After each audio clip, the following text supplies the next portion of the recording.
Magandang araw sa inyong lahat. Ako po si Banat Bay at ito, pag-usapan na ho natin itong isa sa mga kalokohan na ginagawa ng administrasyon ho na ito. Alam nyo mga kababayan, pagpasensya nyo na yung nakarang video natin nasira ho yung audio para hong nagloko ho yung ating laptop pagpasensya nyo na, gumagaya ho ito sa mga jowa nyong mahilig magloko. Anyway ho, ito na nga, pag-usapan na po natin itong nangyayari dito sa Davao. Kasi alam nyo mga kababayan, kung papansinin ninyo, noong mga nakaraang araw, yung kanilang hinire na attack dog na si vlogger Claire si Claire Castro. Hindi natin alam kung kaano-ano ba ito ni Franz Castro, pero yung ugali pareho silang hindi maganda. Ito hong si Claire Castro, si Yuse Claire Castro, isang presidential press officer ang tawag nila. Ayaw nilang tawagin press secretary kasi hindi naman daw siya mukhang secretary, mas mukha siyang palengkera kaysa sa secretary. Kaya itong si Claire Castro na to, tawagin na lang natin si Madam Claire kasi hindi naman bagay sa kanya tawaging Yusek Kasi yung attitude niya, ugali niya, ugaling kanto girl ugaling palengkera, kaya wag na ho nating tawagin siyang Yuse Claire. Tawagin na lang po natin siyang si Madam Claire. Yung parang dapat nga si Manang Claire na lang di ba? Anyway, ganito nga yun. Sinasabi niya ng mga nakarang araw, di ba, diniin si Baste. Sinasabi niya bakit hindi tanungin ni Baste yung record ng kanyang ama tungkol dun sa criminality ng Davao. Tapos kesyo umaangat daw ang criminality. 2 beses siya, actually 3 beses siyang nagpa-press briefing. 3 beses din niya atang inulit, kung hindi ako nagkakamali, na sinasabi niyang lumalala ang krimen at kaguluhan sa Davao City. Ayan. Yan yung kanyang istorya. Alam naman po natin ang ginagawa ho ng administrasyon na ito, niyuyurakan ho ang Davao para ho naman sila ay magmukhang malinis. Sabi nga nila, di ba? Para magmukha kang malinis, dudumihan mo yung kapwa mo. Ganun po ang ginagawa nito pong Claire, itong si Claire, si Madam Claire. Ganyan ang ginagawa niya, dinudungisan niya ang Davao. Ang hindi niya naintindihan, dahil nga alam mo, parang pinulot lang ito sa kanto, wala akong alam mo ito, ayoko naman tawaging bobo, pero sa totoo lang, napaka-ignorante nito. Kasi hindi niya alam na tinanggalan ng police power si Mayor Baste Duterte. Tinanggal sa kanya yung command. Ibig sabihin, kasi sa mga ordinaryong mga city, usually nasa kanilang mayor yung command ng police. Dito sa Davao, tinanggal kay Baste. Kaya kung mapapansin niyo, hindi nakagalaw si Baste nung panahon ng KOJC siege dyan sa Davao. Kasi tinanggal sa kanya yung authority para mag-control ng police sa Davao. Ang dami ginawang katarantaduhan dyan para tanggalan ng power ang mga Duterte. Panghihiganti ng mga animal na yan Nung nawala ang mga hawak ng kapangyarihan ng isang mayor doon sa lungsod, naturalmente, hindi nila alam kung ano yung tamang paraan para ayusin ang peace and order ng city na yan. So, may mga krimen tuloy lumalabas. May mga umaangat, syempre, hindi mo na kontrolado. Tapos ang mga nilagay pa nila dyan, hindi mga taga Davao. Kasi nga, napapraning tong punyetang gobyernong ito, napapraning sila na baka mamaya mag-revolusyon daw. Tinanggal lahat ng mga taga Davao ang pinalit kung saan galing city sa Pilipinas o kaya probinsya. Ganun na nangyari. So, hindi na maayos ang Davao, in a sense. Kasi nga po, hindi kontrolado ni Mayor Baste Duterte. Yan po ang naging problema ng Davao City. Tapos, inaraw-araw yan ni Madam Claire na kesyo magulo ang Davao, kesyo ganito, di ba? Sa Davao naman niya, kesyo ganyan. Di ba? Lagi siyang ganyan Attack dog talaga Kesa na purihin at gawan ng magandang balita ang administrasyon ni Marcos, yung kanyang boss, ang ginagawa ko hindi atakihin ang mga Duterte. Yun na nga, ang problema, nagmumukha siyang tanga. Kasi nga hindi niya alam na wala na kay Baste yung kapangyarihan ng pulis. Ito pang masama. Ang katunayan yan, sa isa sa mga krimen na nangyari dyan, alam naman po natin yung stage na krimen, yung meron daw ninakawan na pawn shop, yung nagmukhang tangan 3, mantakin mo, isipin nyo to yung kanilang pang-escape na na motor, sira pa. Tapos 3 silang nakasakay. Tapos may bit-bit silang baril. Ngayon gun ban. Alam nyo ba ibig sabihin ng gun ban? Ibig sabihin ng gun ban, kahit pulis, bawal magdala kung hindi ito naka-uniforme. Kung hindi ito duty, bawal po ang pulis magdala. Kaya nga kung kailangan magdala ng pulis, kailangan naka-uniforme po sila. At meron po yan exemption. Yung kanilang departamento may kanya-kanyang exemption. Ibig sabihin, mahigpit po pagdating sa pagbibitbit ng armas.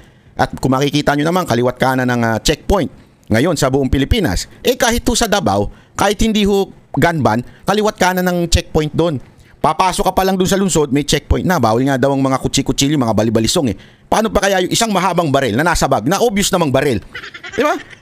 Siyempre, alam nyo mga kababayan, ang dali-dali naman malaman kung baril yan kasi ang laki-laki ng bag, tas ang parang ang payat niya, hindi wala siyang laman, di ba? Parang baril lang ang laman. So kitang-kita yun. Mantakin yung nakapasok nang walang sumisita.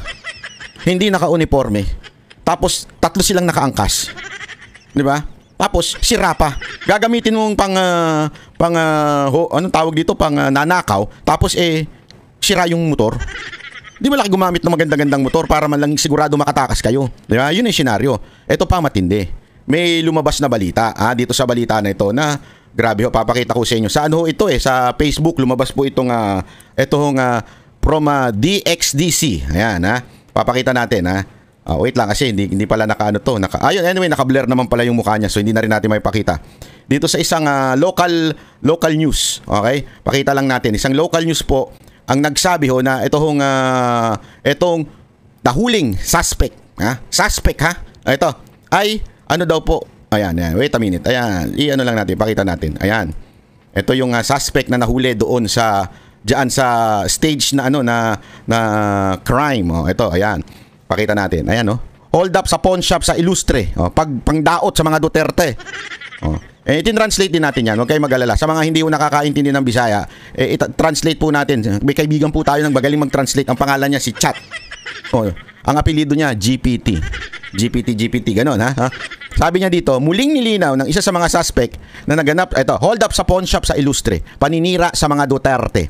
Muling nilinaw ng isa sa mga suspect sa naganap na hold up sa Hanas Pawn Shop noong February 26 sa Ilustre Street, Davao City, na isa sa mga motibo ng krimen ay para paninira sa pamilya Duterte. Umamin po. Yang nahuli na yan, nasa baba na yan, di lang nagkasya sa screen natin. Anyway, naka-blur naman yan. Yang nahuling suspect, inamin niya na talagang ang motibo nila ay siraan ang pamilya Duterte.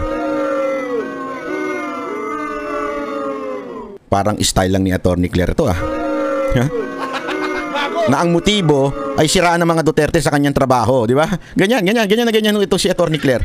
Ito naman, gumawa ng krimen para siraan ng mga Duterte, ang pamilya Duterte. Sa panayam ng mga mamamahayag sa naarestong suspect na si Johnny Dehito Bulawan, isiniwalat niya na bukod sa mahina ang seguridad ng naturang pawn shop, isa rin sa dahilan ng krimen ay ang paglikha ng kaguluhan sa lungsod, batay sa narinig niya mula sa kanyang mga kasamahan. Ako po. Ayon sa suspect, nag-alinlangan siyang sumama ng malamang lungsod ng Davao ang target ng kanilang operasyon. Ngunit dahil sa matinding pangangailangan sa pera sa sobrang kakasugal, hindi kasama yun sobrang kakasugal. Hindi po kasama yun. Napilitan siyang sumama sa grupo ng mga hold-upper. Dagdag pa rito, inamin din ni Johnny na gumagamit siya ng ipinagbabawal na droga noong mismong araw ng kanilang panluloob. Paano ba yan, Madam Claire? Sa ngayon, nasa kustodiya na ng Davao City Police. Naku, yari ka dyan. Ang naarestong suspect at haharap sa sunod-sunod na kaso habang patuloy na tinutugis ang iba pang responsable sa krimen. Nako. Alam nyo, may nagbalita pa sa atin mula sa local news. Isa daw sa mga inamin ng suspect ay inutusan lang sila. May nag-utos sa taas. Naalala ko na naman yan. Yung mga kinausap na pulis noon doon sa KOJC Siege, sabi? Utos lang sa amin, sumusunod lamang kami sa utos sa taas. Sino ba yung punyetang nasa taas na yan? Hindi ko maintindihan sino ba yung nasa taas, lagi nyo sinusunod. Kahit mali na, sinusunod nyo pa rin.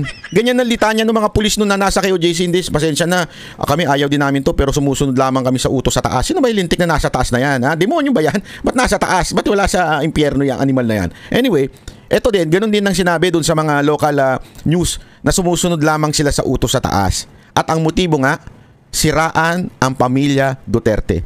Maglikha ng kaguluhan sa Davao City. Yan ang kanilang motibo. Alam nyo mga kababayan, hindi ho maganda ito Parang naalala ko tuloy yung panahon ni Ferdinand Marcos Sr., di ba? Ano ba yung ginawa ng Ferdinand Marcos Sr.? Lumikha sila ng gulo nun, di ba? Para magdeklara ng martial law ang si Marcos Sr. noon.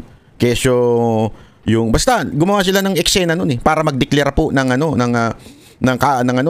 kaguluhan at magdeklara ng martial law si Marcos noon. Naku po. Parang ganito naman ang ginagawa ngayon sa Davao City. Para ewan ko kung magdideklara ba sila ng martial law sa Davao City? Kasi posible po 'yun di ba? Na yung Davao City lang may martial law. Nangyari po 'yan noon, di ba? Na I think yung nagkaroon ng rebellion, diniklara doon sa lugar lang na yun ng martial law. So dito, hindi kaya inutusan sila na maghasik ng lagim sa Davao City para po, one, masiraan ng mga Duterte.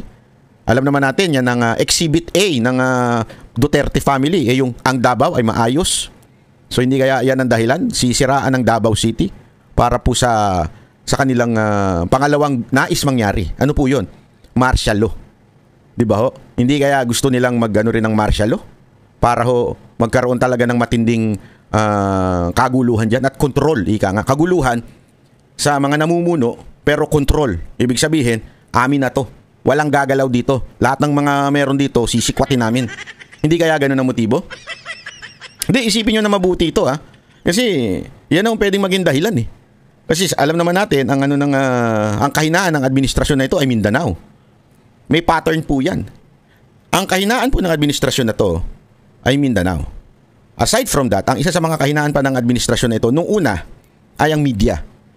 Kaya nga sinampulan nila ang SMNI, tinakot nila ang SMNI, kinontra nila ang SMNI para magkaroon ng takot sa mga ibang media. Na kung ito ang SMNI, close namin, ay nagawa naming pasara.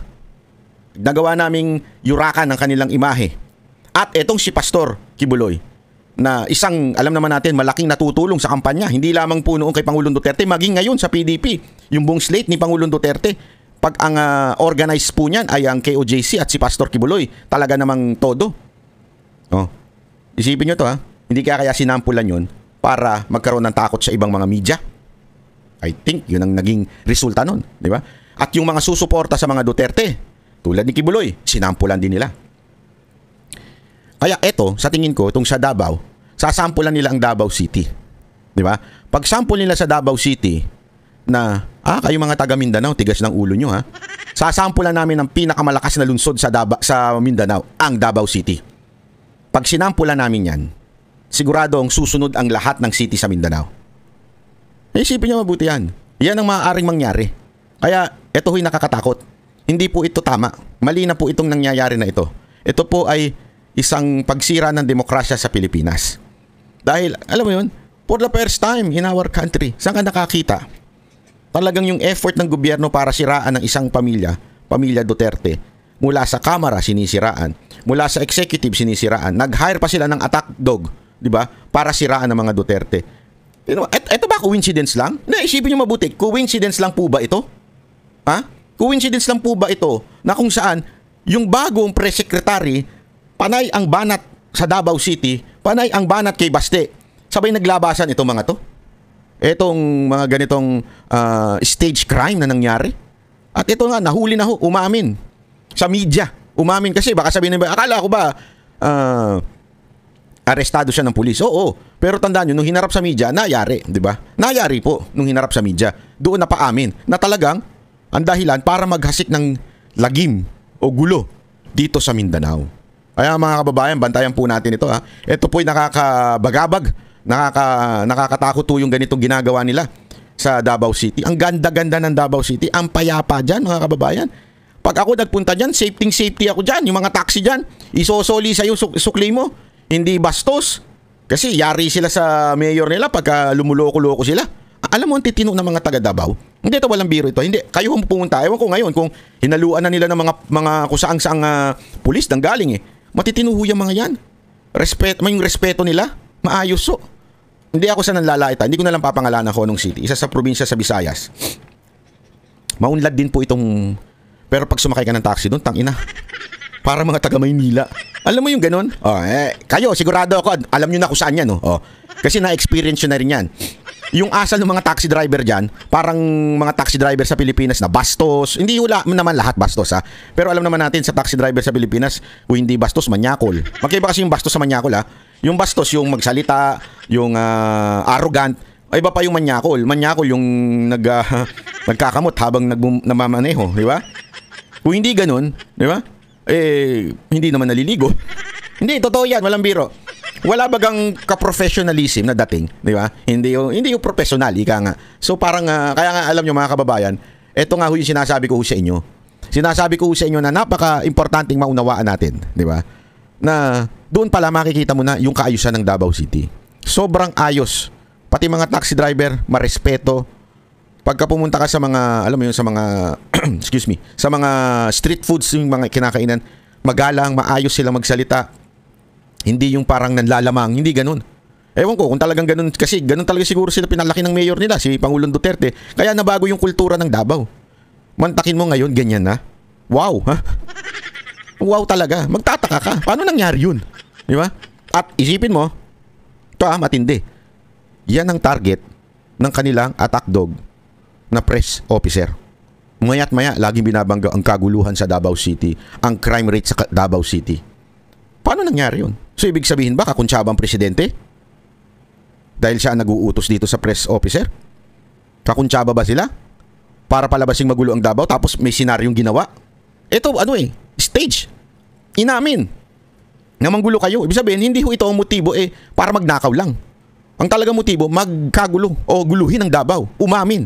Naguluhin ang Davao. Yun ang motibo. Tapos biglang yung taga Malacanang, yun ang bukang bibig. Aba, matindi yun mga kababayan. Hindi pa pwedeng coincidence lang po yun. Malupit po yun. Kaya yan ho, ibantayan natin mga kababayan. Hindi ho tama yan. Sana ho patuloy nating bantayan ho ang Davao City at mga kaganapan dyan. Dahil baka mamaya dahil sa alam nilang sobrang lakas ng puwersa ng mga Duterte talagang tuluyang magka-martial dyan. Di ba ho? Maraming salamat po. Ako po si Banat Bay.